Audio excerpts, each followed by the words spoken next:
Өөрөөр хэлбэл олон тооны даврыг төвчний хэлбэрчил байна. За жинхэнэ одоо олон тооны даваа болохоор нөгөө энэ болохоор сүүлийн болон ишээ төгсөн үед одоо ишээ тусах байдлаар одоо даваа бичнэ. Шинэ бас сониннууд ишиг нүүд. Дараагийн нь одоо уул даваа энэ болохоор инээс бус биеэрчил төгсөн үед одоо даваа нь дэвтэр өөр. Дараагийн нь болохоор ис даваа байгаа. Энэ болохоор и болон ис д даваа байгаа. Энэ болохоор и болон биеэрчил төгсөн үед залхад үгийн эцсийг үе одоо хас бичнэ. Жишээ нь одоо эрдэнэ гэхэд эрдэнэс хүмүүс. За д залгуудын нь болохоор тамирчид нөхөд.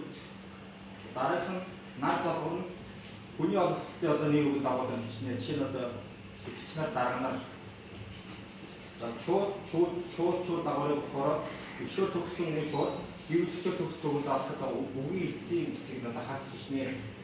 За жишээ нь одоо эрэгтэйчүүд, залуучууд, шууд дээр нь одоо багчууд, хүүчүүд.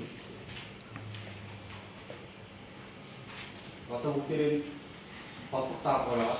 Бүгдээр хэлжтэй харагдаж байна.